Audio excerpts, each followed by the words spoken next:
Good evening and welcome.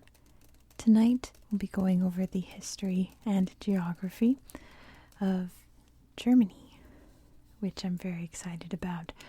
My ancestors came from Bavaria, so either Austria or Germany, this area here. They came to America before Germany was in existence, so I'm from deep in my past from this area here, so I'm excited. Germany is located in Western Europe, kind of just on the cusp of Central Europe. We are bordered over here by Poland. Let me move the book quick. We'll flip through this after we go over history, just as always. We're bordered by Poland. Here's the border with the Czech Republic, or Czechia. Nope, that's Austria. There we go. This border with Austria. I was getting carried away. We have a border here with Liechtenstein and Switzerland. Then we border France over here. It's a border with Luxembourg and Belgium and the Netherlands. And up at the very tip top here is a border with Denmark. So, Germany has some interesting landscapes about it. There we go. If we start up in the north, this area up here are the lowlands. Sort of like over in the Netherlands, this area is very marshy and parts of it are below sea level, so they build dikes so that there's land that doesn't get completely swallowed by the water. But there are parts of it that do get swallowed up during the tides. Little islands and things up here in the North Sea and the Baltic Sea over here. The area over here is known as the Lake District. With this big lake here, it's known as Müritz.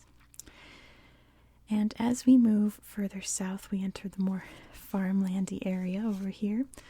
And then we enter the Mittelberge, the kind of low mountains, the little mountains. So not a low area up here, a bit higher, but not quite as high as down here. In this area, we have lots of major cities, like there's Frankfurt, there's Nuremberg, Stuttgart. We have the Black Forest down here, Mans, Cologne. And then as we move further south, we enter the Bavarian Alps. We have Munich over here and many other important cities. I'm not going to list all the cities. Down here is where we hit the actual Alps area. And here is the highest point in Germany. It is called Sitzspinge. I messed it up. Zugspitze. There we go. Wow, that couldn't get that out of my mouth. Zugspitze. Highest point. And you can imagine there's lots of skiing and winter sports down here. Here's Lake Constance on the border with Switzerland. And Germany is also dominated by rivers, the most prominent being the Rhine, which comes up through here. The Rhine Valley being famous for all the castles, including the one on the cover here. Let's see, we also have the Danube, very important. It begins in Germany in the Black Forest. And let's see, it's very hard to trace on this map. I kind of have to start over in Austria and work my way backwards. But anyway, it goes right through here. You can see the Danube. Right there. There's also the Elbe River, which flows up this way up to Hamburg, which is a big port city. There's this big kind of inland waterway here that it can go out to the sea. And then we can't forget the capital city of Berlin over here. Very important city.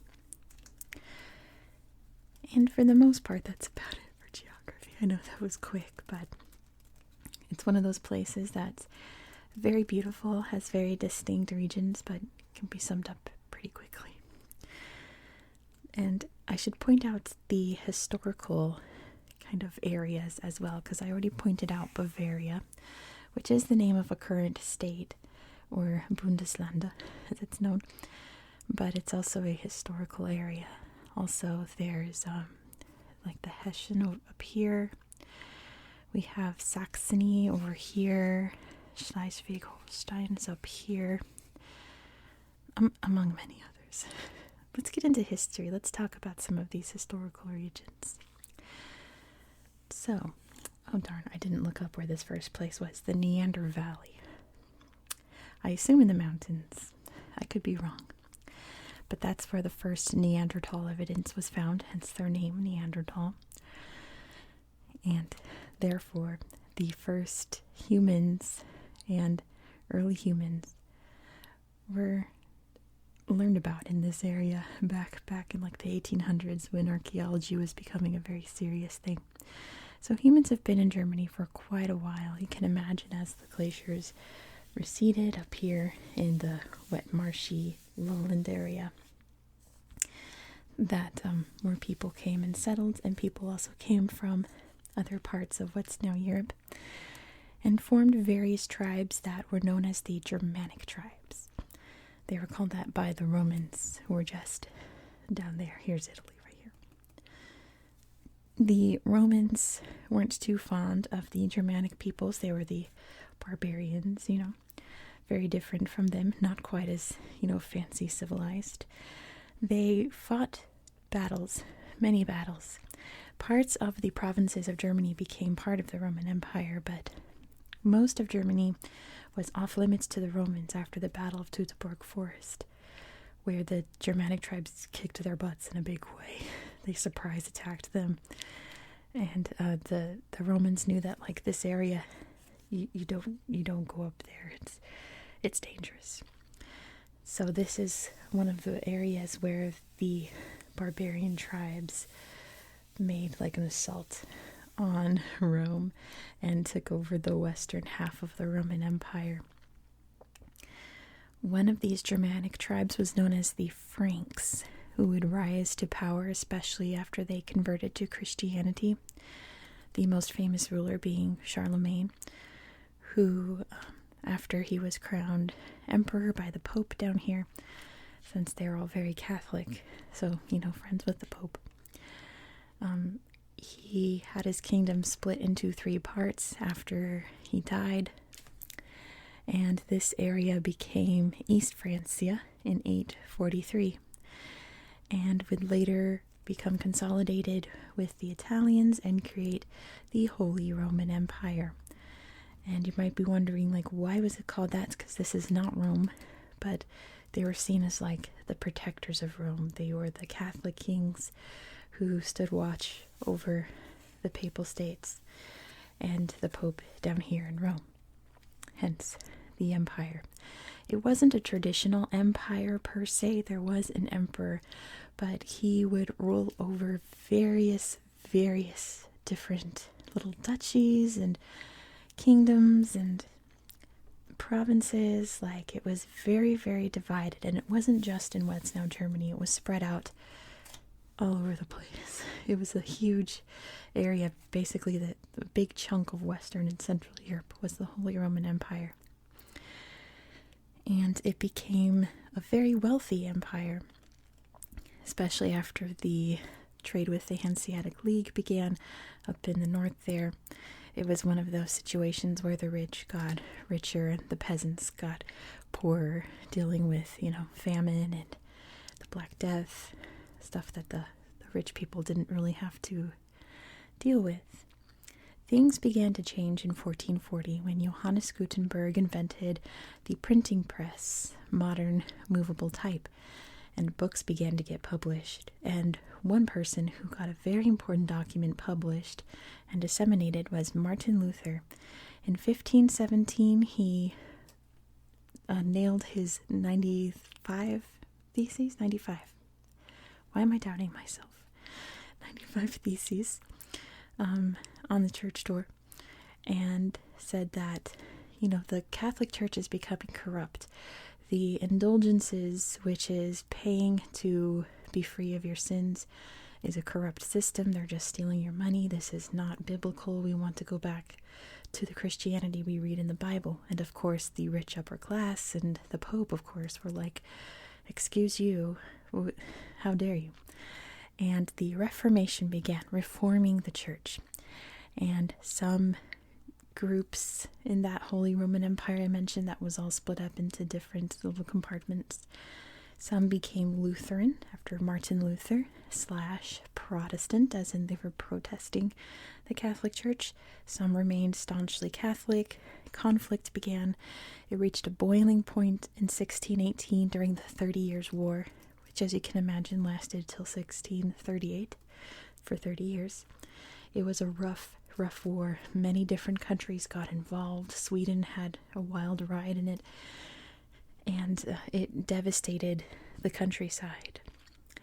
So as that chaos was happening up in here, one of the regions of the empire known as Prussia was gaining power, and slowly began to start taking over all of the weaker states up here in the north and forming a big, strong Prussia. Definitely under Frederick II. He was one of the more prominent rulers. He was known as the Great Elector because actually the emperor wasn't really, what's the term? When you have an emperor that like goes to the sun and then the next emperor is that son's son. They were elected by the electors, but they'd usually, pick the Habsburg family who was dominating the Holy Roman Empire at the time, until they weren't, until Napoleon came in and invaded and essentially ended the Holy Roman Empire. In 1815, the German Confederation was formed, led by Prussia, as the replacement, as what was left of the Holy Roman Empire became the Austro-Hungarian Empire. All that was left became part of the German Confederation, which Prussia would evolve that into the German Empire in 1871, led by Otto von Bismarck. The Berlin Conference of 1884 was set up among various European powers to negotiate colonies in Africa, and this was this new country's chance to gain some colonies, and they did get a few in Africa. Did not go great, especially down in Namibia, but you can check out my Namibia video to find out why. They also gained some colonies over in Oceania, since there was really no other places left in Asia or the Americas to gobble up. So they headed out over there. Then World War I happens. So Austria goes to war with the Allied states, as in Russia, Britain, etc. The Prussia at this time was allied with the Austro-Hungarians, so they were like, we've got your back if you've got ours. So they fought on their side and lost terribly. They lost bad. I wrote loses really bad in my notes. They were quite devastated. And at the Treaty of Versailles in 1919, the Allies, the winning powers, the Allies, decreed that Germany was responsible for paying for all the damages in Belgium and France, since they were totally plowed over and needed major reconstruction. It tanked the economy, and it led to even more bad times until the Weimar Republic rose up. They deposed of the whole Kaiser system, which was their form of emperor in the German Empire, became a republic with a chancellor as a leader.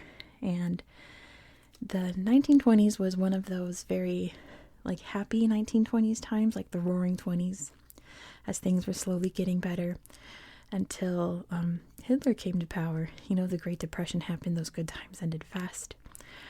And Hitler rose to prominence because he was a different voice. The fascism was like a newer concept at this time, especially in positions of power. And he was a very persuasive speaker and got a lot of people on his side. And just like Napoleon, he set out to conquer Europe, and that sparked World War II. Many battles, as you can imagine. It was also a bad time for Germany as well as the rest of Europe, I might say. This is the time of the Holocaust as well, when the Jews and other minority groups were persecuted in the worst possible ways. But the Allies would become victorious. The British and Americans would invade from this end. The Russians would invade from this end.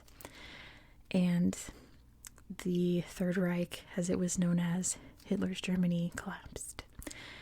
So, what do we do in this country now? Well, the Allies set up West Germany to set up more of a democratic Western-style government, whereas the Russians set up East Germany over here to be a more communist, Soviet-style government. This led to a division.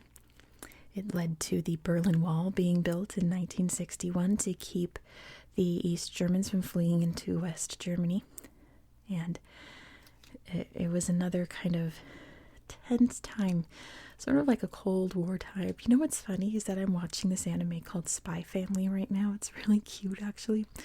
But it's definitely inspired by this moment in German history when there's a West and an East, and there's a Cold War happening in terms of espionage and stuff like that. One side watching the other and vice versa. And in Germany's case, the West side was definitely winning out. The economy over here was booming, not so much over here in the East. So as the Soviet Union began to break apart and lose influence, so did the government in East Germany. There were many powers, especially the Americans, asking them to tear down that wall. And they did on October 3rd, 1990, and Germany became one again. And it's literally only been up from there. The economy has skyrocketed. They're an EU powerhouse, and that's essentially where we are in Germany today. They're a very, very strong European power. So with that being said, let's flip through the book and I'll show you some more, because it's kind of hard for me to describe Germany today. It's a first world, high standard of living, all of those things. Neuschwanstein Castle. Very beautiful. At least I think that's Neuschwanstein. There's a lot of castles that look like that. Let's see what we've got. Oh, how quaint. A little church up in the mountains. Here's a political map of Germany. And look at this tulip field. Isn't that gorgeous? It is springtime here in Bavaria, wearing a traditional lederhosen and dirndl, and a beautifully decorated cow there. And this is in Frankfurt, busy bustling day. The gorgeous landscape, that's the Rhine River. Look, there's a little castle there, isn't it? Rhine River Valley. Up in the north, particularly up in the islands here, you get white chalk cliffs. This is Lake Müritz. Little quaint mountain village there. Germany's highest peak, which I just apparently cannot even say anything about it. Let's try again. Zugspitze. Wow, Zugspitze. Anyway, going skiing down Zugspitze. It's easier to read saying it from memory. It messes me up. A really cool illustration here. This kind of looks like William Blake, but it's probably not. But an illustration from The Ring of the Nibelung, an ancient tale that takes place in the Rhine River.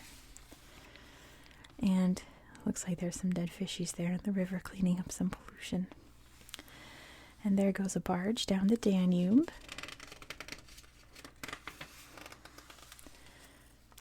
Little train tracks there going through the beautiful forest. And Germany's cities. So we have Hamburg here, big port city. And down here is Munich. There's a goat with big old horns and a big old beard. A sign for the Green Belt, which was part of the area between East and West Germany that was sort of a no man's land, and it became like a natural nature center. So now it's a little greenbelt park. So that neat. Here's a raccoon dog, which is a Japanese mammal that was imported to Germany, and now they're everywhere. There's a sweet, sweet schnauzer. Every schnauzer I've ever met has been the most affectionate type of dog. Oh my gosh, but German Shepherds are like my #1 favorite dog breed. I absolutely adore German Shepherds. There's some beautiful cranes, and the national bird, the white-tailed eagle. Someone pointed out in my live streams that so many countries have eagles as their national symbols or national birds, and it's like, well, look at him. He's so intense. There's a cuckoo, which you know from the German cuckoo clocks. And let's see, Dragon Rock, Drachenfels. That's pretty cool. Little natural area. And up in the south there, this is Switzerland, or Saxon Switzerland National Park. And Germany is very famous for its zoos. There's a little hippo, a gigantic hippo. I know whenever I think of like zoos in Germany, I think of Canute, the polar bear, who was like a sensation and might have unalived himself. We don't know. This is the Battle of Teutoburg Forest, with the Romans getting totally owned here. There's King Charlemagne. There's a ship from the Hanseatic League, probably coming down the Danube there. The Battle of the 30 Years' War. Here's Frederick the Great of Prussia. There's Neuschwanstein Castle. That's the one. In Central Europe, so you can see the German Confederation was all this area here. So not just, this is Germany today. So it was much, much bigger than it was, and you can see just how far Prussia stretched out.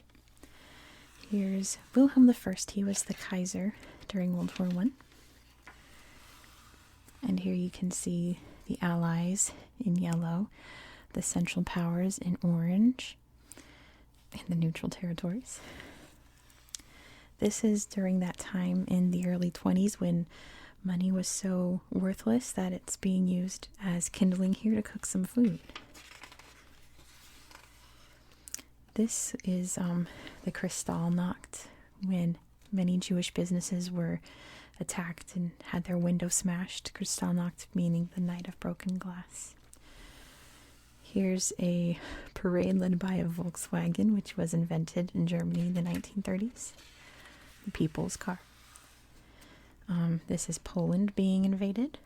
And here is Hitler, the guy in charge of Germany during World War II. He was the chancellor. So here we see a map of World War II. Here's the European axis and how far their influence spread out due to invasions or just allies. And their allies, I should say, not the allies. The allies you can see over here in green. And neutral areas. This is at Auschwitz, one of the most notorious death camps led by the Nazis. And this is Berlin. Does it say what city this is? It doesn't, but this is pretty much what Germany looked like after World War II. Everything bombed out and destroyed. And let's see, family. Oh dear, their farm is getting divided up between east and west. They're saying goodbye. Oof, that's rough. Here's a map here of West Germany, East Germany. And you can see that this area was controlled by the British, this was the French, and the Americans. The Berlin airlift, where the western half of Germany would airlift supplies over to the eastern half to help them out. Here's John F. Kennedy, Mr. Jelly Donut, visiting Berlin. That's a German joke. This guy's making a run for it into West Berlin, West Germany. And here's when the Berlin Wall was just about to fall, and people are, they kind of went wild and started demolishing it with their own tools and bare hands until it was gone. And here's some people driving into West Germany for the first time. And this is Frankfurt. This is Germany today. Here's the Reichstag building, the government center. And here's the flag. Let's read about it. The flag. The German flag is made up of 3 horizontal stripes of black, dark red, and yellow, or I always know it as black, red, and gold, but sure, yellow. German nationalists who opposed Napoleon's rule used this same flag in 1813. It was then chosen as the flag of the Weimar Republic in 1919, but was dropped under the Nazi regime. In 1949, the Federal Republic of Germany adopted it as the nation's official flag. There's some people voting, and here's Angela Merkel. She's no longer chancellor, but she was a very prominent one on the world stage. Very enthusiastic kid there. And judges there on their version of the Supreme Court, the Federal Constitutional Court. And here's all the Bundesländer of Germany today, what it looks like. There's Angela there with the president of the EU at the time. And here's Berlin. There's the Brandenburg Gate. And a big old map of Berlin. Let's see. We can see. There's the Brandenburg Gate, the Reichstag building, the Tiergarten, among many other places. The Arc building. It looks like a highway of some kind. Of course, Germany being home to the Autobahn, where most of it has no speed limit. This is in East Germany. It says they're playing here. That's their version of fun, which, I mean, as a kid playing in an old worn-out car sounds kind of fun, to be honest. And a big old field here. Doesn't say of what, but it looks like mustard. We've got a resources map. You can see lots and lots of farming. And Cologne from Cologne, which is where it gets its name. There's an Audi being made. Here's the Hindenburg, which for a minute Germany got really into building dirigibles or zeppelins. I don't know the difference between a dirigible and a zeppelin. Is there one? I don't know. But after this guy here exploded and burst into flames in an instant, that plan of air travel went away. The German-Russian pipeline to carry gas from Russia to the European Union. Got some wind farms here. And here's Johannes Gutenberg being like, look, I made a paper covered in words, and I can make it again. And now there's lots and lots of books being sold. This is at the Frankfurt Book Fair. And here is Munich on a beautiful day. They use the euro as their currency. There's Angela again with the French president at the time, Francois Hollande. It's a fun snowy day. An example of what the German language looks like. This is in the Frisian Islands up in this area over here. Lovely beach day.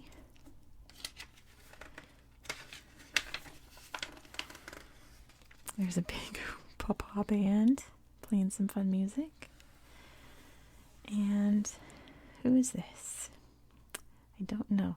Oh, it's John Jacob Astor, a very, very famous man who became a millionaire in America and died on the Titanic. A typical German family today. I forgot to unplug my fridge. I hope it's not too loud. Sorry, guys. Some Turkish women here. And going for a shop in Little Istanbul. That's cool. And some more German immigrants or Chinese students in Germany. A little quaint town here. And a population map. You can see it's pretty spread out, huh? This dude's enjoying some fishing. This is Saint Boniface. who spread Christianity throughout Germany. There's Martin Luther. And here's Cologne Cathedral. I think it's one of the largest cathedrals, or the tallest cathedrals, I should say. Let's see. This is, it looks like a bad man, so let's just skip him. A beautiful church here.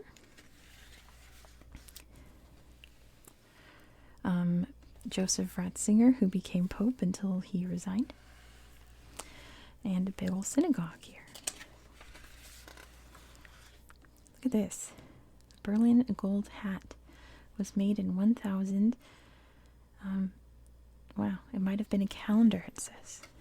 There you go, you can see it. It's a pretty remarkable artifact. There's Beethoven. And there's Kraftwerk, a very weird electronic band back before electronic music was like not a thing. Albrecht Dürer, a famous artist. Hildegard of Bingen, composer and writer. The Brothers Grimm, Hermann Hesse.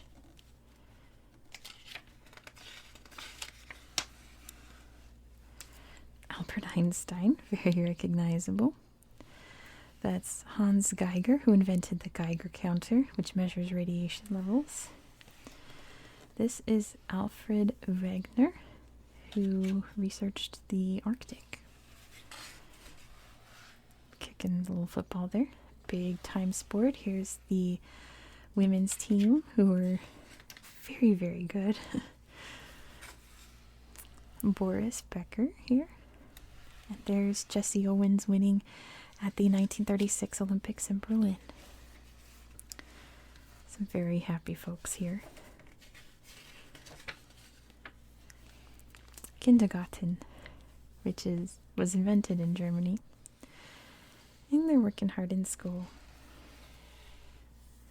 This is Heidelberg University. Oh boy. That's an exciting parade.